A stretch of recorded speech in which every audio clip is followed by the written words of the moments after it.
So we can start with a small prayer.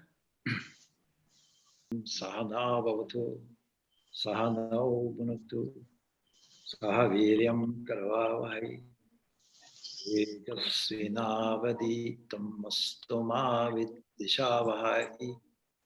Om Shanti, Shanti, Shanti. May that one protect us both. May that one nourish us both. May we work together with great vigor and energy. May our energy always be at its most efficient. May we not unnecessarily cavil or disagree with each other. Peace, peace, peace be unto all. So I'm sitting here in Gretz amongst the fields and the cows happily. And so I look to the wider audience to see if any questions are there in the room. Yes, one question is there. Could you talk to us about the role of prayer in spiritual journey, in Vedanta terms? Why do we pray? Okay, good question. So the question is, yeah, I repeat it. Yeah, go on. So before that was asked, nearly answered it. When I was listening to the mantras, there's a profound, feel a profound impact in the silence immediately after. Profound. And that's why I said it probably leads on to prayer. Silence afterwards, maybe. The question is, what is the role of prayer in Vedanta? So we have to understand what we mean by Vedanta. And so we'll come to root understanding. Vedanta derived from vid, to know, to see, where we get the English video from. We're on video now, and it all comes from the same mother Sanskrit language. So Vedanta, as a philosophy, covers a wide scope of things, and it's a misunderstanding to think that Vedanta applies only to non-dualism. The great misunderstanding. This is to do with the relativity of perception. Things are not always what they look like from certain points of view. If you have 24, 25 different points of view, we have to shift our attention and all will be correct. Not any one will be true. This is the relativity of perception. The example I typically use is that of a rainbow. Does a rainbow exist or does it not exist?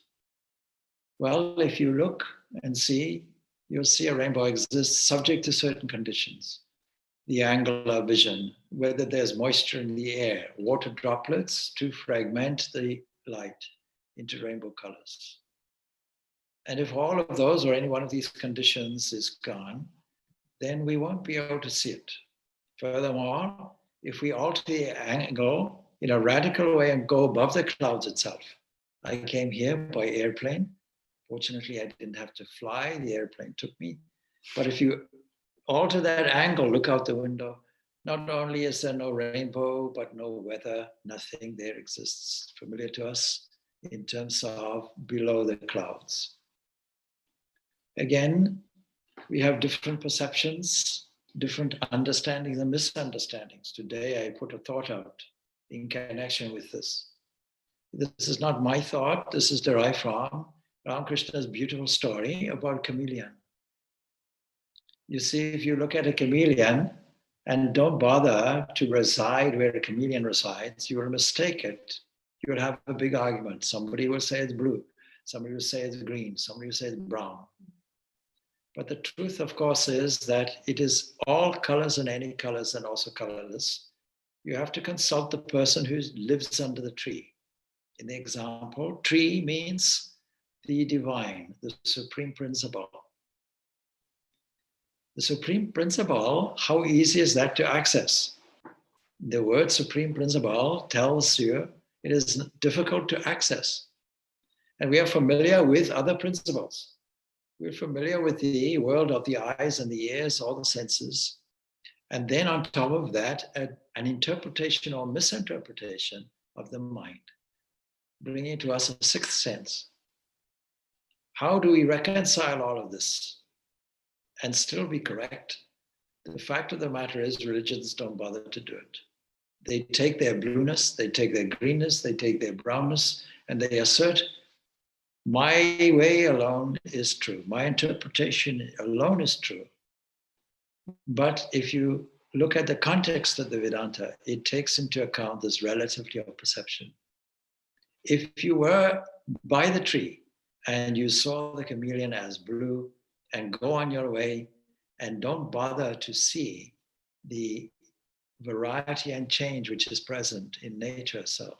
In this parable or this analogy, the tree itself represents the Supreme as manifest to our vision. And so all we know of the Supreme Principle is that manifest to our sense perception and our organs and our mind. Our experience, our interpretation, with a background of that, our culture, our name and form, our way of looking at things differently, independently, and then with great, great pride, that is called egoism, asserting, my way alone is correct, my interpretation alone is correct. There are broadly three basic interpretations in the Vedanta, but the basis of Vedanta is taking all the principles valuable to us from the Sankhya philosophy.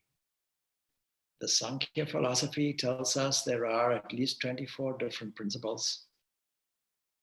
It says that we can combine and compile all these elements and most of these principles into one thing that we call nature or prakriti. Were they generous enough to say, can we not do something in that way to something that observes it all? So Vedanta suggests in order to understand this relativity of perception, we have to understand that things come to us not as a unit, but things come to us as a field and a knower of the field. 13th chapter of the Bhagavad Gita has this wonderful understanding. Having laid out the fact that our experience comes within the range of fields, we now have only one knower of this field, one knower in all the fields. We think we are a knower in our own field. And this creates a difficulty for us because we never bother to sit under the tree, that is, sit near the Supreme Principle.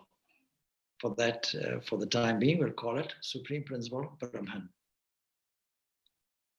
That Brahman is there as the tree, and we need to sit under it. How else will we do it except through prayer? But Vedanta is a wide scope understanding. Please take one step. When you take one step, the other one will be revealed to you, so that you need to see what is my personal limitation according to my particular taste, according to my particular personality trait, according to how I want to build a bridge between where I stand now or seem to stand and what the ultimate principle is. It is only the one that sits near the tree that is able to say, my dear people, this chameleon is sometimes blue, sometimes green, sometimes brown, and sometimes completely colorless. And this represents the Vedanta position. One position does not deny another. If I am to come here from Paris to Lyon, then I may have to go through some other route. I might come through Gretz.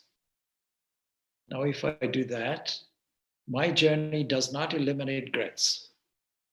So each position in Vedanta is a supplementary, non-contradictory position, built one on top of the other. And in this way, we start building a bridge. We start reducing the gap between the Supreme Principle and where we seem to stand now.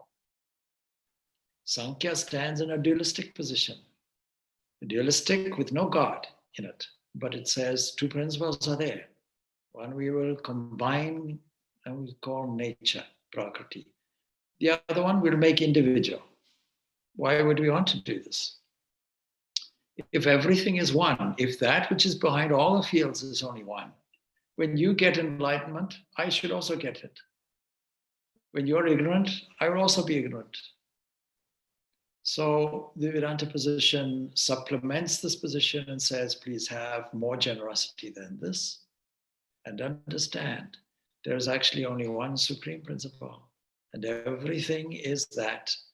You may not know it now, but learn the principle and then apply it in a practical way as we go on. So this dualistic principle does not contradict anything, but in its final conclusion, it gets supplemented. The Vedantist will learn to worship and love God in a personal way, because this is the easiest route we have. But at the last moment, it will pull the rug of devotion away from you. At the last moment, it will pull out dualism as its final conclusion.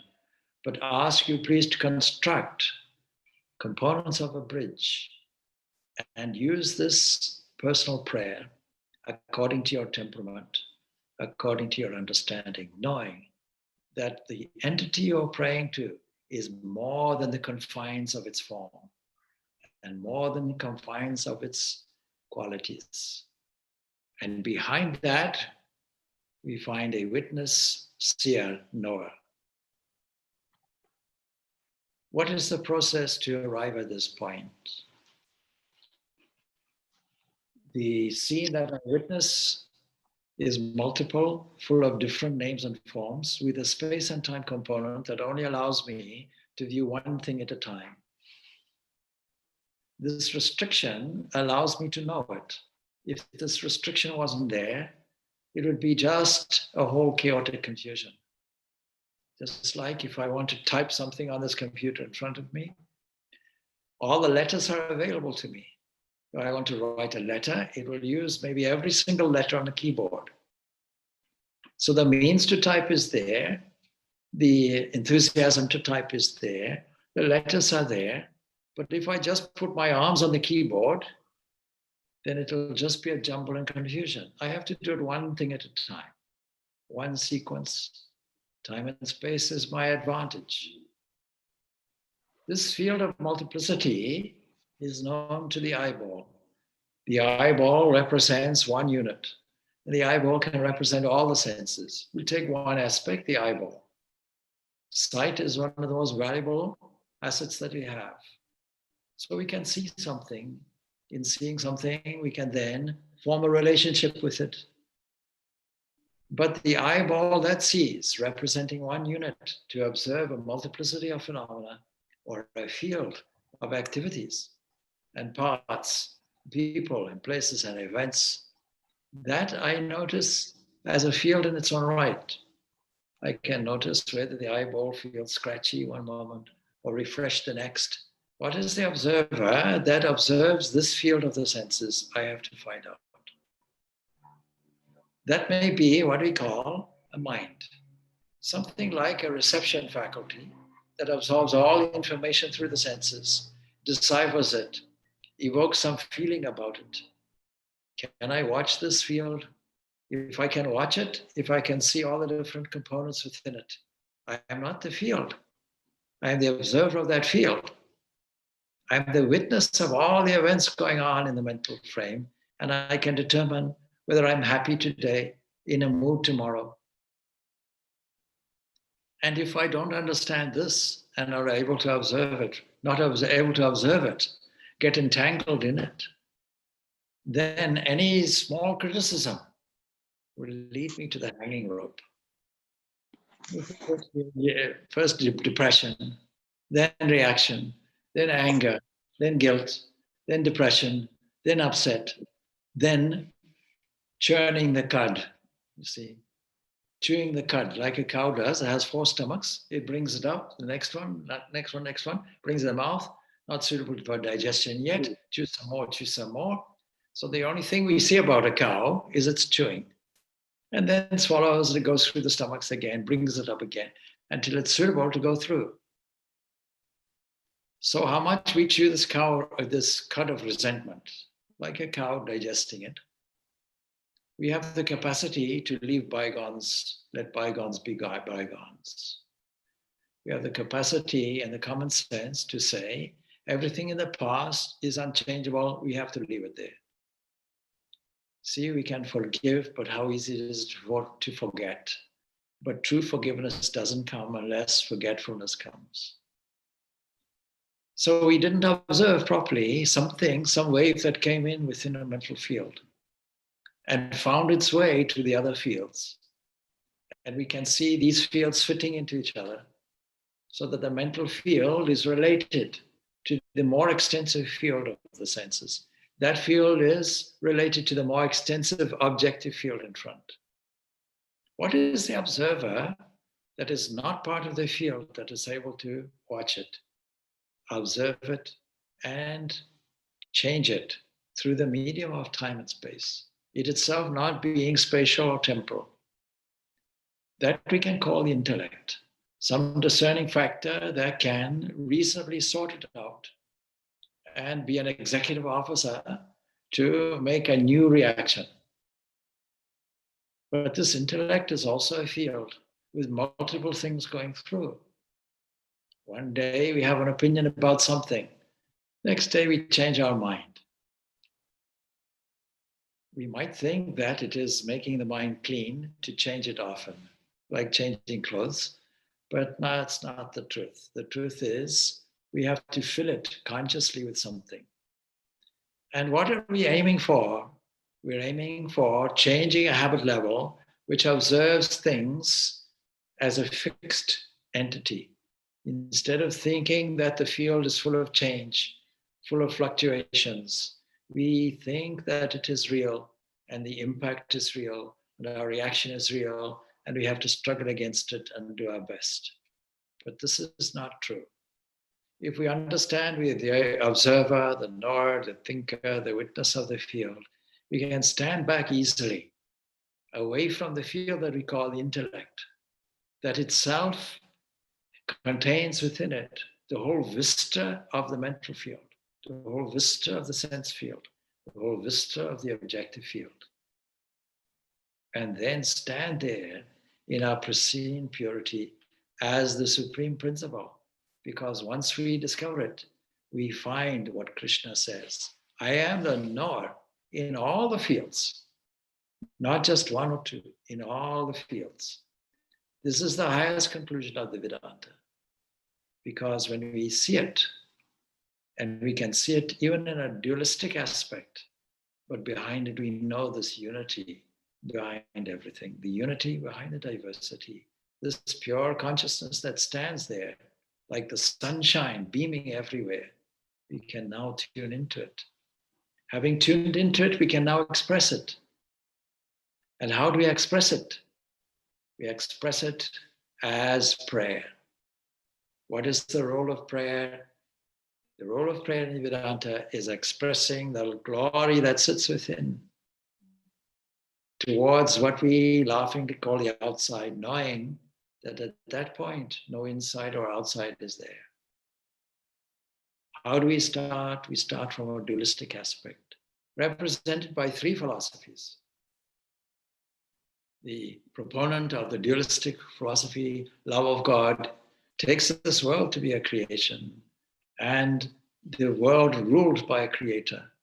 It is true at that level. And then transmuting that into an understanding. Oh, there's a connection. Actually, I feel one, or I feel that there's a relationship. I feel a holistic feeling. And that brings us to a position of nearness. And that nearness that is expressed by Ramanuja as Vishishtadvaita, that is a qualified non-dualism, yields to a complete non-dualistic version, where there are no two. In meditation, don't assert this, because in meditation you come with your embodied self. It is only by letting go that this sense of unity comes through by itself, only when the mind is pure. So the role of prayer in Vedanta is purifying the mind. We purify the mind through love of God. We purify the mind through removing anxiety from all activities. We purify the mind through discerning what is real and what is unreal. And we purify the mind through meditation. These are the practical yogic way. And this yogic way is divorced from, to some extent, from the yoga philosophy, which emphasizes this means of meditation.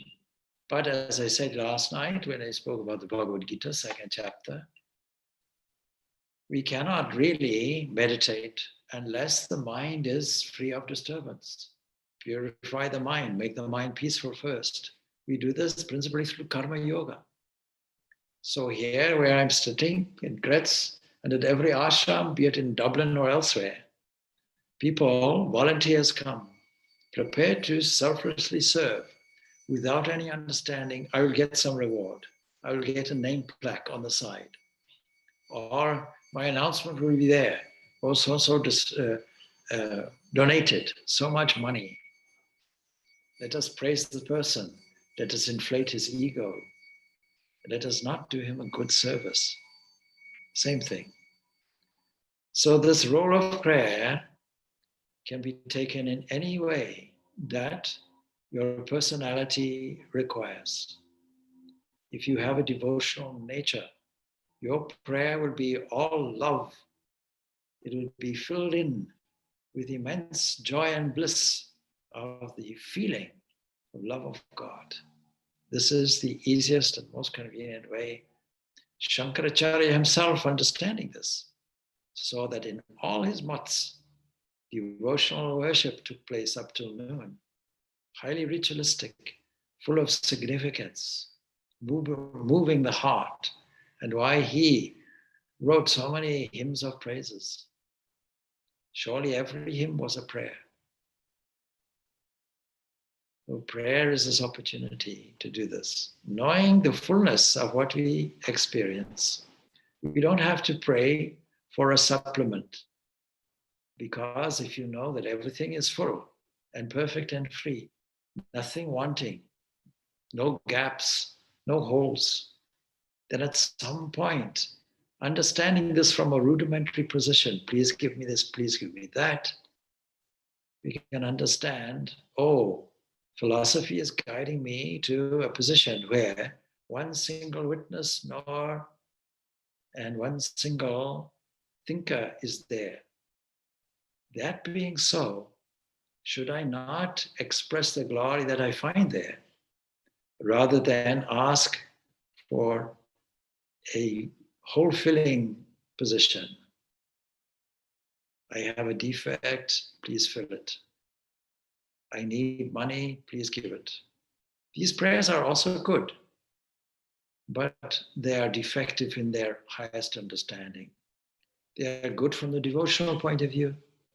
In the devotional point of view, won't you ask from your mother or father, please give me something?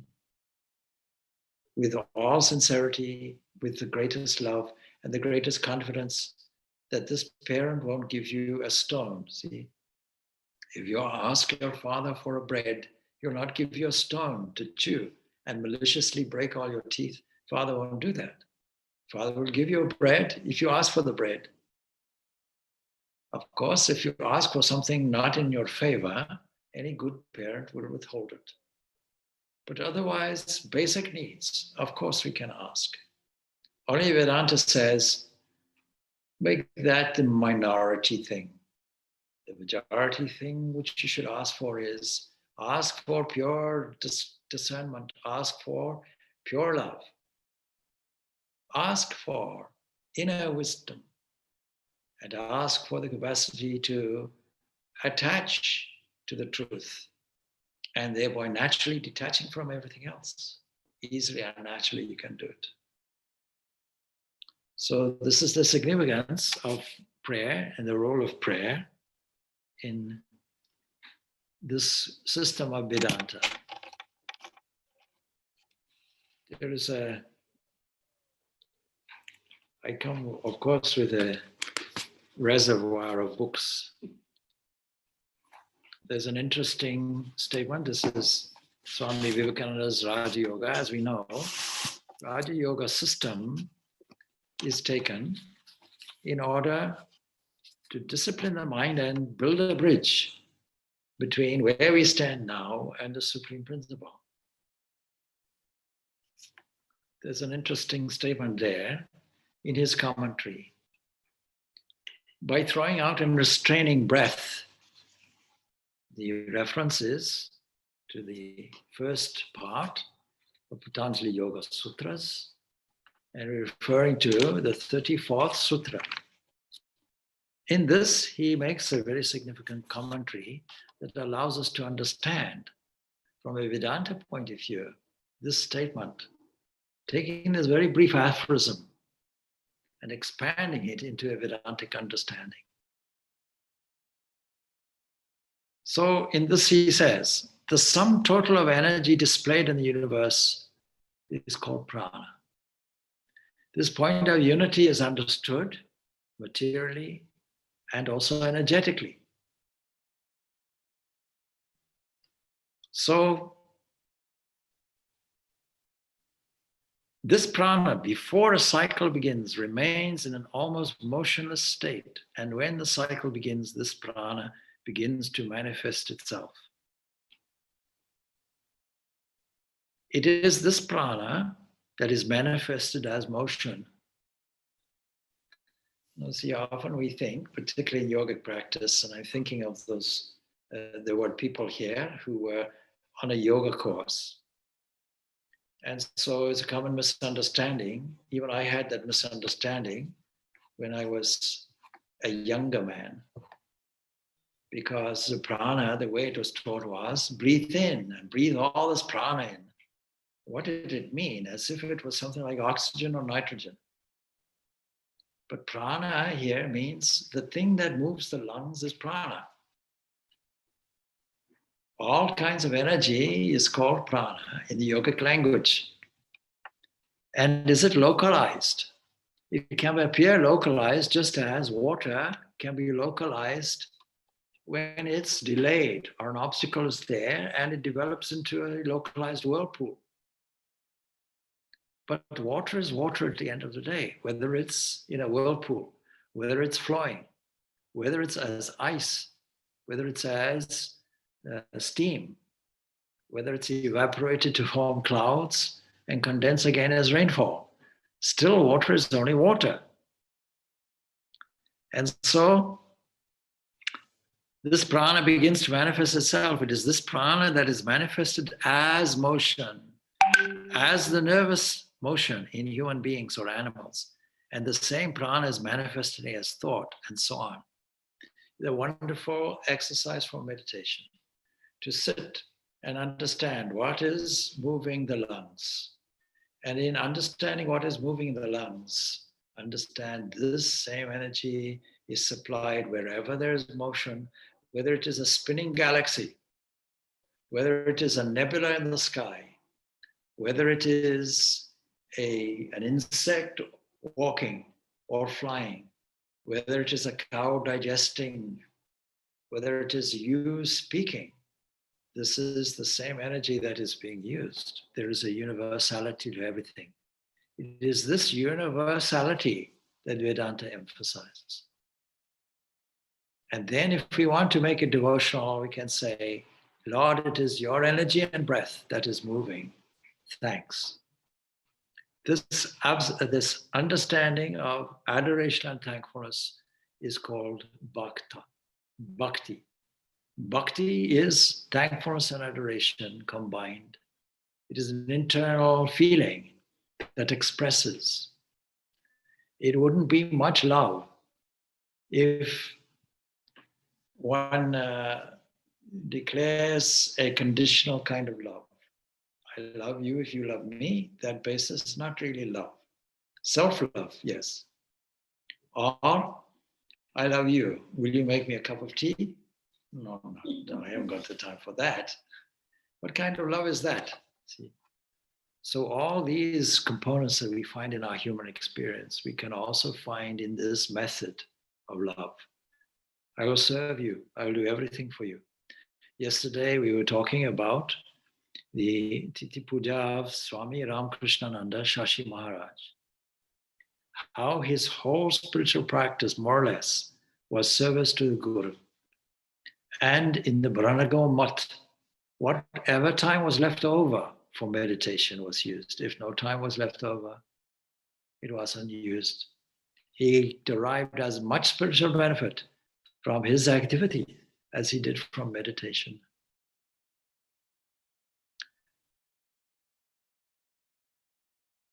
This prana, he says, is manifesting as thought and so on. When we sit for meditation, or when we review this field called the mind, and thought arises in it, we should not think that it came from us. If we pray, Lord, give me your grace, it's an error.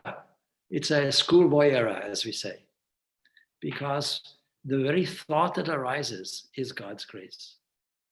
The very thought that arises is this energy. And the conditioning and mobilizing of it and sorting of it is also called this divine energy that we label as prana. The whole universe, he says, is a combination of prana and akasha, his way of understanding, or the yogic understanding of matter and energy. And till we understand actually that matter cannot be mobilized. Nay, matter cannot materialize unless energy is there moving it. There is only one matter in the universe, only one prana in the universe. See how this unity of existence is there when we understand these things in a Vedanta way. So the whole universe is a combination of prana and akasha, so is the human body. And out of this akasha, this one holistic material, you get the different materials that you feel, that you see, we add in these multiple fields. And out of prana, all the various forces. Now he says this throwing out and restraining the prana is what he's called pranayama. Patanjali, the father of the yoga philosophy, doesn't give any particular directions and so on, he says. So we go on a little bit. With Patanjali, it is one of the many ways, but he does not lay much stress on it. This is for people who want to practice this pranayama as part of the system. These later yogis, he goes on to say, consider that there are three main currents, prana, that prana travels through. So this is going into, in the yogic language and the yogic description, seen as three principal nadis, Ida, Pingala, Sushumna. But you see, Vivekananda doesn't go into this until he has explained this universality of prana. There is only one energy, and this universality of matter itself. And when we observe these things manifest in these various fields, then it indicates there is a thinker, knower, witness that stands behind, a seer, a knower in all the fields, multiple fields. Now let us look then again in a fresh way at what we described earlier as these fields containing multiplicity in front. That there must be a seer behind, and the job of a seer is not to be seen, but to see. A seer will never be seen, a knower will never be known, and you cannot put a quality to it. In human terms, movement is there, time and space is there. But Ishu Upanishad gives us this remarkable, seeming contradictory statement that it is here and it is there simultaneously. See? It is both confined, seems to be confined and not. In fact, before you arrive at the furthest corner of the universe, it's already arrived before you. It is there already. So seeming contradictions come because of this relativity of perception, that things are not fixed. We have to learn to shift our understanding, shift our point of view, and accept what we see with the proviso.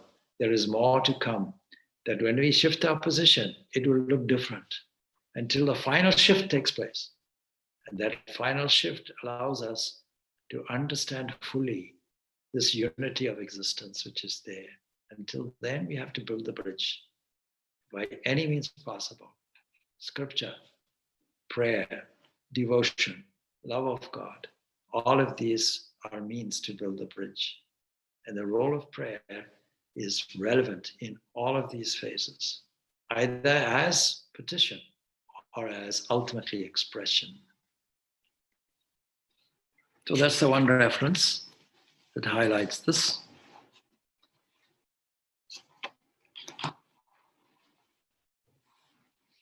But while we're on the subject, another interesting thing from this commentary. Human nature, he says, likes to run through the ruts that are already there because it is easy. When you implement change, it's very difficult. In London, they gave cab drivers a task that they should learn new routes every day, learn them by heart.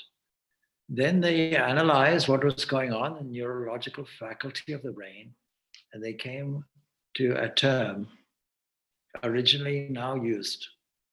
It is called neuroplasticity. Neuroplasticity means exactly what Swami Vivekananda is saying here. We have a reluctance to change. This is one of the difficulties in our spiritual life. We don't really want to change. And the change level is a habit level. To change, we have to change a whole unconscious field. And we cannot have access to it directly. We can only do it through the conscious mind. So all our religious and spiritual cultivation is through the conscious mind, carefully cultivating and sowing the seeds for our future. And those seeds should be full of truth and beauty and goodness and love and harmony and strength, all these various qualities we should put in, accompanied by the feeling of it. Because words and feelings go together, they match. Words and concepts go together. And when accompanied by feeling, it carries through, it becomes effective. If it's not accompanied by this feeling, then it becomes abstract, dry. Lord, don't make me a dry ascetic, says Ramakrishna. That is his prayer. And he is nothing more than a Vedantist. He's a Vedantist, he's a yogi, he's a tantric, he's everything you can think of. He's the whole package. Nothing more holistic than Sri Ramakrishna. So what does Sri Ramakrishna do? Does he put prayer aside as a Vedantin? No, he prays intensively to the mother. And then accompanied by high emotion that accompanies the prayer and has the effect of rallying the emotion round to the principle. He is able to express the highest feeling until it overwhelms the mind with ecstasy. And ultimately, that nearness becomes oneness. Of course, a seasoned one, that is one who is free, will take one jump and you're there. In doing that, you're denying yourself the wonderful, blissful journey, the experience of doing that, of being there. You can be a musician and be completely proficient in playing a musical instrument. You can play it all over the place. I think maybe last week I may have brought it out in 3 Fs. I don't know how it translates into French, but in English it is fearlessness, faith, freedom. First of all, in order to take up any endeavor, we may have a reservation in the mind, and we may feel fear. But the very first lesson that Krishna gives in the Bhagavad Gita that we read last night was stand up. Do not yield to unmanliness or weakness. Assert your strength that comes from an unchanging entity that sits within, and a faith that understands. It is only through physical, mental, intellectual, spiritual strength that we're able to use the instrumentation we have to access this highest principle that we can characterize as freedom. When you're free to play any instrument you want, or free not to play, this is true freedom. When you have mastered the instrument, then all your fear goes away. You have faith in your own capacity to play, in your own skill. then freedom comes by itself. You can play anything you like. Even blindfold you can play. With eyes closed you can play. With eyes open you can play.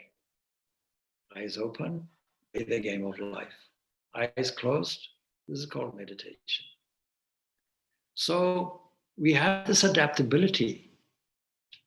We have the capacity to find out our own freedom, but it means changing. And change is not accepted readily. So he says, human nature likes to run through ruts that are already there because it's easy. It's easy to go along roads that have already been laid. We are doing pioneering work. That means there's a series of people who have the sense of fearlessness, faith, and freedom. And the first person will make a rough path. The next person will make a road. The next person will make a highway or a motorway. And then the roads department has to come in to maintain it. So the familiar roads, this is not a struggle, but we need to shake things up and be adventurous and make a new road. That's not easy. There will be resistance. So he says, if we think, just for example's sake, that the mind is like a needle and the brain substance a soft lump before it, then each thought that we have makes a street, as it were, in the brain. And this street would close up, but for the gray matter which comes and makes a lining to keep it separate.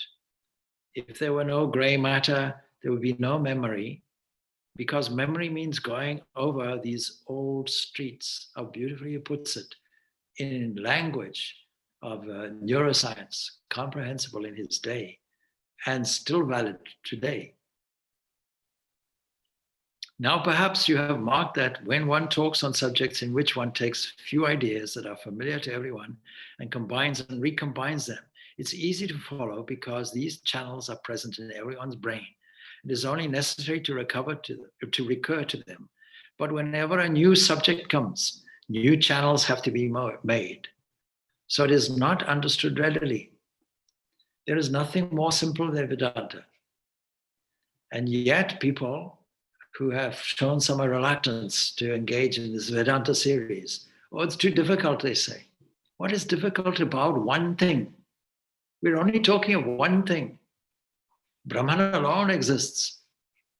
This Atman is one with Brahman. And all of this that we see is mithya. It was all an apparition. Only three principles are there. The first and second principle can be combined into one. And the third principle is the opposite of it. There can be nothing simpler than unity as opposed to diversity. But what is the difficult part? To understand it in this way, you have to make a new channel in the brain. You have to make a new road, and there will always be resistance. So how to overcome the resistance? So you see in the Bhagavad Gita that we referred to last night in the second chapter, I mentioned 4 components were there. And the first thing is strength. We require strength. But there's resistance to it. So see how Arjuna is bringing up all the excuses. It's immoral to kill somebody, and all the, his job is as a military person. And then he's bringing all kinds of arguments, excuses actually. We do the same thing. We bring up all kinds of excuses. We put all these obstacles in our way in the name of legitimacy. But they're actually signs of weakness. These are the ifs and buts. Ifs and buts means, yes, I could do that, Swamiji. What you're saying I could do, but there's an excuse coming. Or if only I was born under a lucky star. If only I was wealthier. If only this, if only that. If only I didn't have a difficult childhood. All these things are put in. And this is only because change does not come easily. There was a wonderful exercise that you can do. See, I wear this watch on this left arm.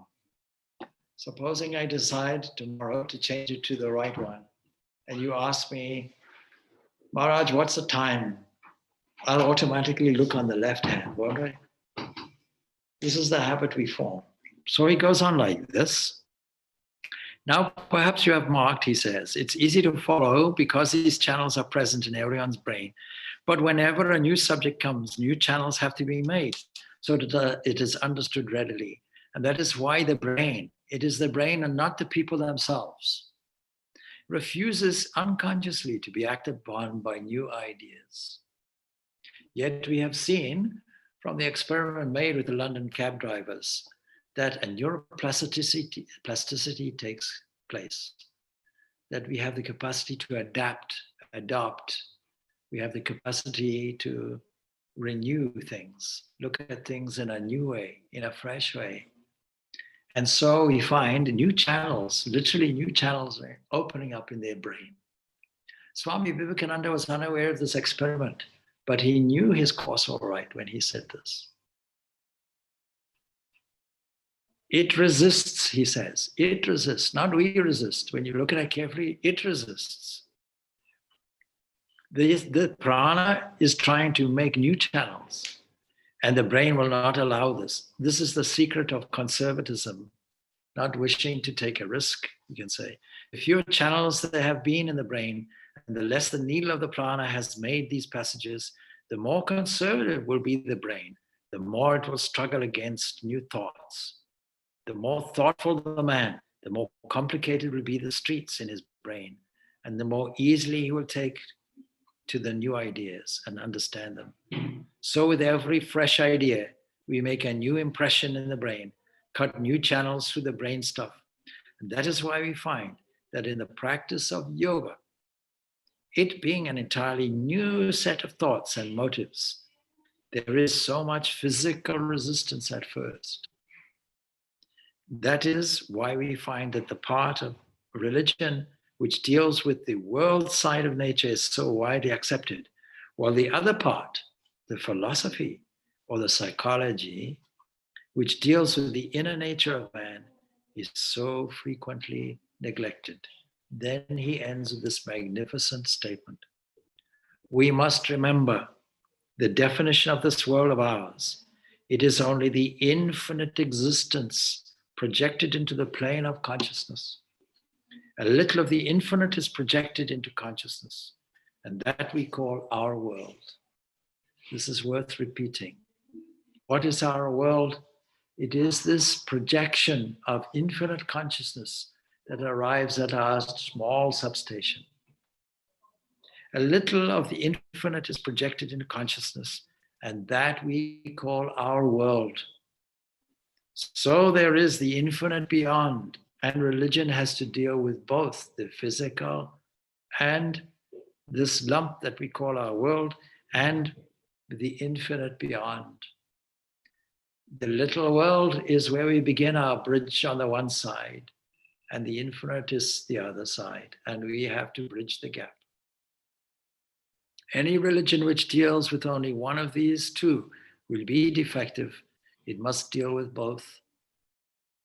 The part of religion which deals with the part of the infinite, which has come into the plane of consciousness, got itself caught, as it were, in the plane of consciousness, in the cage of time, space, and causation, is quite familiar to us because we are in that already, and ideas about this world have been with us almost from time immemorial. A beautiful language, a beautiful way expresses it. This infinite existence is caught in this cage of time and space. And that's what we have to deal with. And we have to understand it is only a small whirlpool caught up for a moment. But the infinite existence is infinitely everywhere beyond.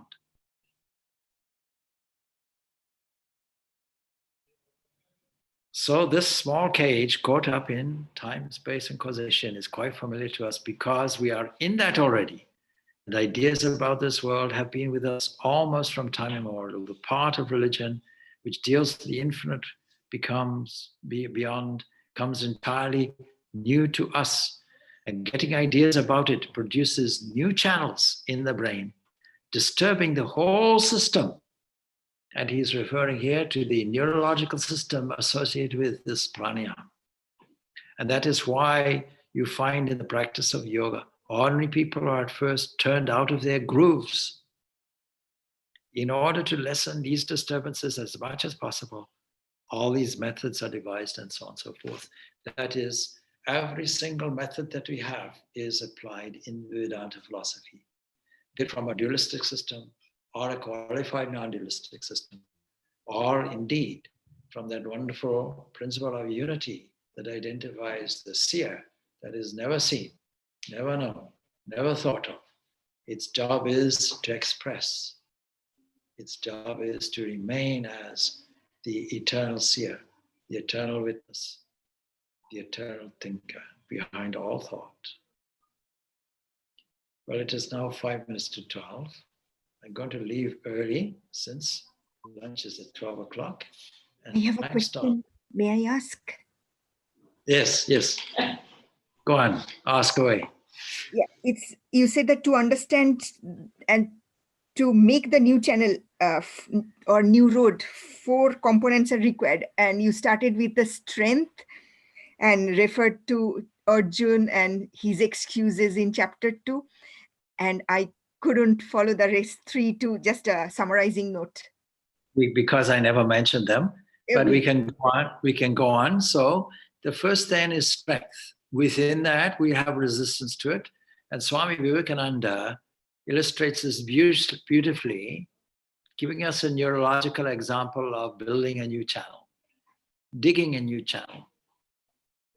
And then the second thing that we find in the second chapter of the Bhagavad Gita is that we have to persuade ourselves. We have to overcome these changes and resistances. How do we do that? We have to assert our own divinity. We have to assert the unchanging nature of this seer that sits behind. This we call Atman. Yogic language says Purusha. When we are familiar with this principle, then we have to catch up with our practice. And we have to do this through Karma Yoga. That is, spiritualizing all our activities. There's a common misunderstanding that we have to leave our job or leave our children or leave our family in order to engage in spiritual life, that we have to create more time for ourselves. But I use the example of Swami Purnananda, who all the time was busy, but he was busy in service. And everything he did was worship of God. Guru and God being the same to him, and should be the same for everyone. But what a beautiful Guru Sri Ramakrishna was, so that he even conserved his ashes. He managed to gather at least half of them and rescue them. And these then were revered in the first monastery, Baranagol. And in revering that and worshipping that, saw them as, and his picture, as a living entity. The whole of his worship was prayer. It is said that to attend his arti was a wonder. When it came to spinning the chauri and fanning the deity, in this case Ramakrishna, he was seen to be dancing from side to side. What a wonderful thing. In time to the beat and the music, evoking a feeling, such a feeling of love and devotion. This is prayer at its highest. So this is Swami Ramakrishnananda performing Karma Yoga. In the case of Arjun, he has to do his fighting. He has to fight his battle, a righteous war. We all have to find our place, and we all have to engage in what we are suited to. This is the starting point of our own spirituality. And then finally, in the Bhagavad Gita, the part is put out, is repeated from 54th stanza. Here in Gretz, every evening it's done, to tell us what is karma jnani, what is the status, or what is the look and feel of this entity, this person who is fully free, in the language that Krishna uses, who is Sthita Prajna, one of steady wisdom, and Gunatita, one who transcends the three evolutionary forces of nature. How does he look? How does he walk? How does he speak? How does he sit? How does he stand? Last night I extended the example.